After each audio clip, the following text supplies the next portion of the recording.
నాయనా ఏమిటి ఇంటికి పెద్దవాడివి, సంసారాన్నంతా చక్కదిద్దుకోవాల్సిన వాడివి.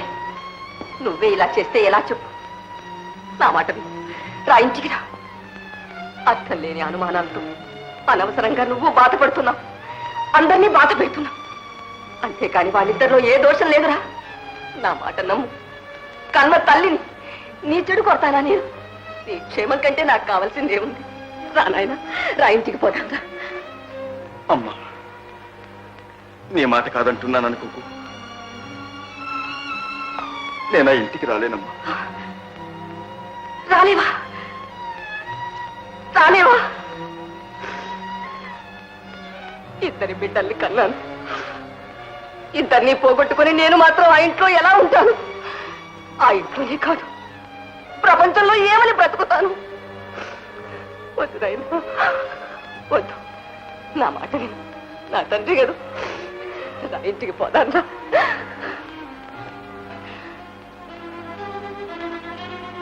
అంతేనా? రావా?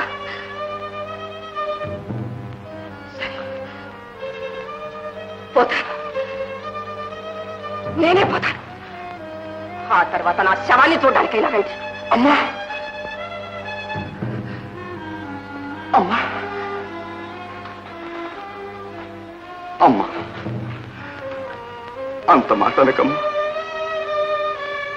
నా మనస్సులో బాధను అర్థం చేసుకోవటం లేదమ్మా.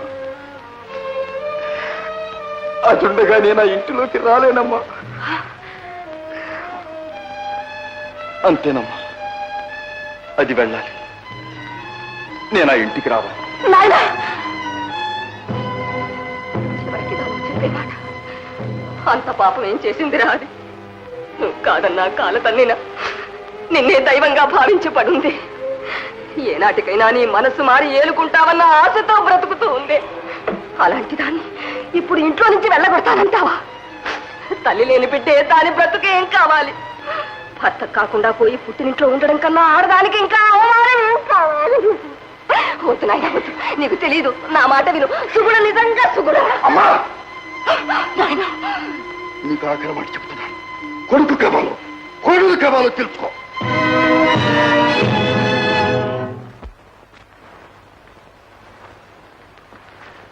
అత్తయ్య వారు రాలేదా? ఏమన్నారు? సుగుణ, అత్తయ్య చెప్పండి అత్తయ్య. ఏం చెప్పమంటావు తల్లి?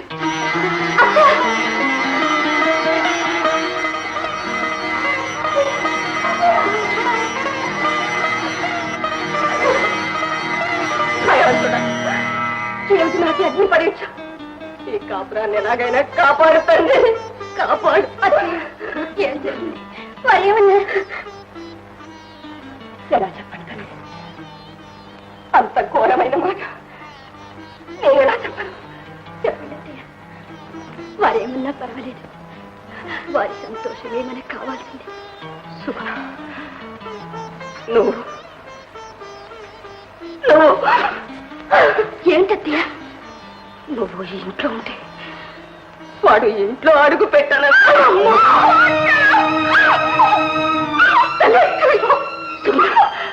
నేను నా ఇంటి కోడలుగా చేసుకుని నీ గొంతు కోశానమ్మా, నీ గొంతు కోశాను.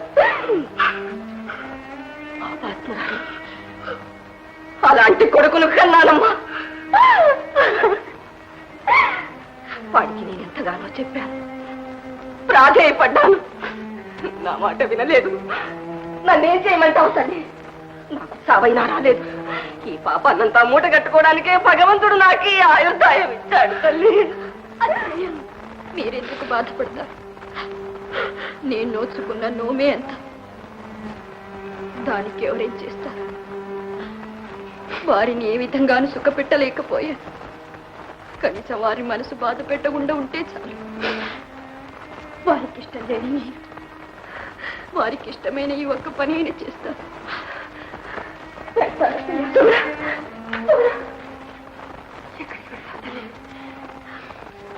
భర్తకు దూరమైన ఆడది ఈ ప్రపంచంలో ఎక్కడికి వెళ్ళాలో అక్కడికి. అంత ఘోరం చెయ్యకు. అందరితో పాటు నువ్వు కూడా నన్ను హింస పెడతావా తల్లి? వద్దు, నా మాట విను. కాలం ఇలాగే ఉండదు. వాడి మనసు మారకపోదు. ఎలాగైనా వాడిని దారికి తీసుకొస్తాను. మిమ్మల్ని ఇద్దరిని ఒకటి చేస్తాను. కాస్త ఓపిక పట్టు. అంతవరకు పుట్టింట్లో ఉండు. పుట్టింటిగా ఏ ముఖం పెట్టుకు వెళ్ళను. ఈ సంగతి నాన్నగారికి తెలిస్తే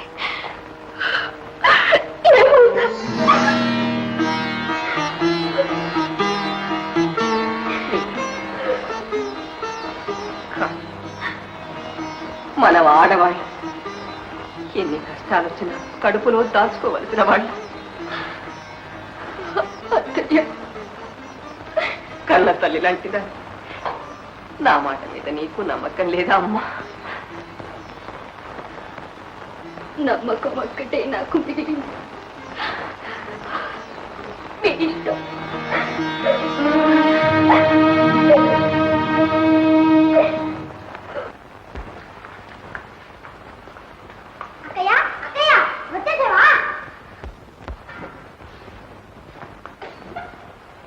ఏమమ్మా సుగుణ, ఇదేనా రావడం? ఊళ్ళో అంతా కులాసా? కులాసినే అక్కయ్య. ఏ సీతమ్మిని, ఒకదానివే వచ్చా. అబ్బాయేడి అన్నట్టు మీ ఆయనేడి? మీ ఆయన ఒక్కసారైనా చూపించావు? చూపిస్తూ కొరుకు తినేస్తావా ఏమిటి? ఆయన మాట సరి. దీనికైనా పెళ్ళయ్యాక ఇన్నాళ్ళ గదం ఆపించాం. అంత వదలకుండా అంత పెట్టుకున్నాడే మీ ఆయన. అంతా మీ ఆయనలాగా ఉంటారా? పెళ్ళాన్ని పుట్టింట్లో వదిలేసి దేశాలంటూ తిరుగుతూ. ఓ అమ్మ, మేము కూడా ఇంతకన్నా ఎక్కువగా ఉన్నామలే అమ్మా. 4 పిల్లలు పుట్టిన తర్వాత తెలుస్తుంది. అరే, అదేమిటమ్మా అలాగే నిలబడిపోయారే? లోపలికి రండి. రామ్మా సుగుణ రా. అదేమిటన్నయ్యా, కడుపుతోటి ఉండమ్మాయిని అలాగే లోపలికి తీసుకెళ్తారా? కాకుండా మా ఆట పట్టుకొస్తాను.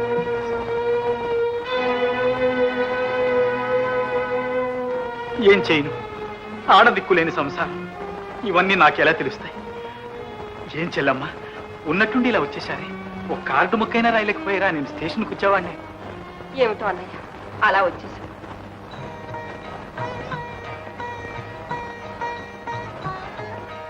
లోపలికి వెళ్ళమ్మా.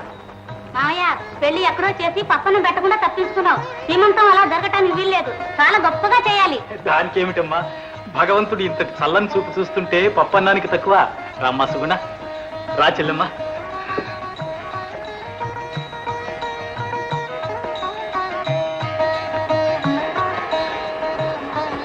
నాన్న, మీరింకా కాఫీ తీసుకోలేదు? లేదమ్మా, నీ చేతి మీదుగా మనందరికీ కాఫీ పెట్టి తీసుకురా తల్లి. ఏం చెల్లమ్మా, కూర్చో. అల్లుడు కూడా వచ్చుంటే ఎంత బాగుండేది. వస్తాడులే అన్నయ్య.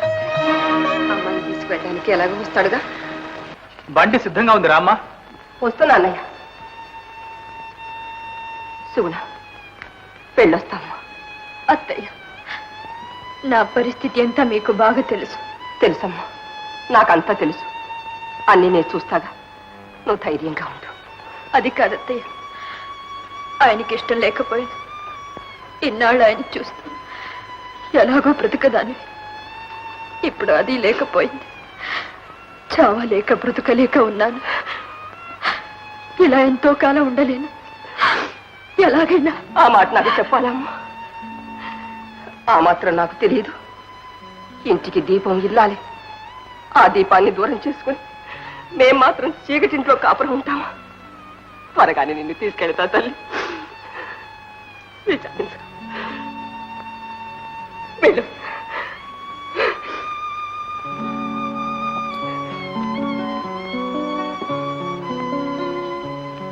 వెళ్ళొస్తాను. మంచిదమ్మా. వెళ్ళొస్తాను తల్లి.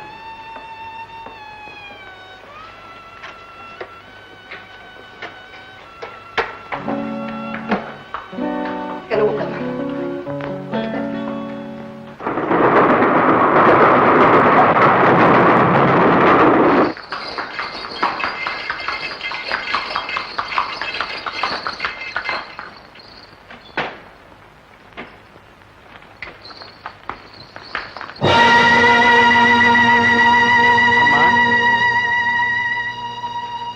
అబ్బాయి ఎక్కడ రతయ్య? ఏమోనమ్మా మీరు వెళ్ళిన రోజు నుంచి ఇంతవరకు అయ్యగారు కనిపించనే లేదు. ఎక్కడికి వెళ్ళారో ఏమో.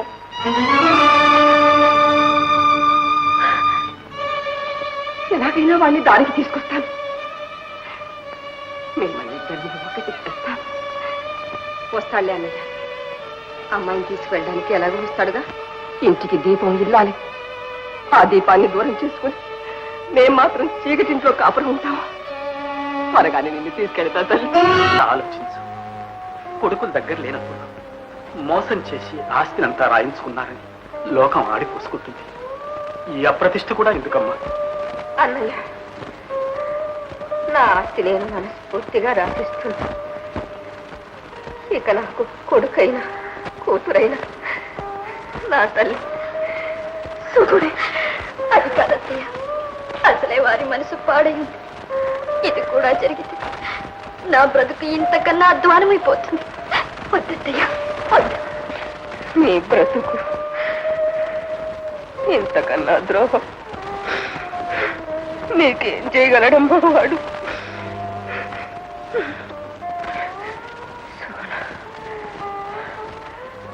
నీ అన్యాయానికి పరిహారం అని కాదు తల్లి, నా ఆత్మ సంతృప్తి కోసం చేస్తుంది.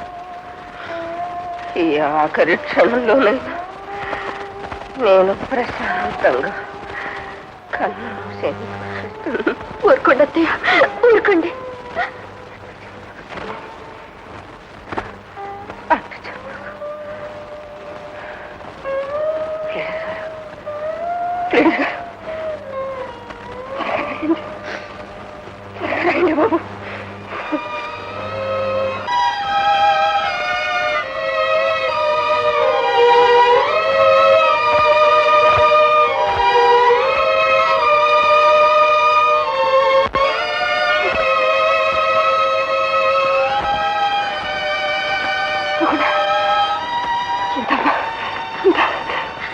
వద్దత్తయ్య, వద్దు.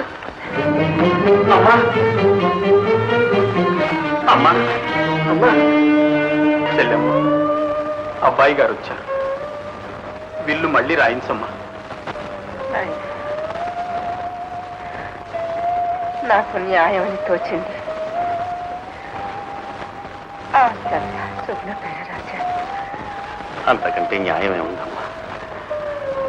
అన్నయ్య నమ్మకపోవచ్చు, ప్రపంచం నమ్మకపోవచ్చు, కానీ నీ తరువాత తల్లి లాంటిది వదినే కదమ్మా. ఆమెకి రాసిస్తే నాకు లేనిదే ఉంది. మంచి పని చేశావమ్మా. అమ్మా, నాకే ఒక్కటే కోరిక మిగిలి ఉంది. వాడు మళ్ళీ మనిషిగా తిరిగి వస్తే వాడికి మనస్సంట ఏదైనా మిగిలి ఉంటే వాళ్ళిద్దరిని ఒకటి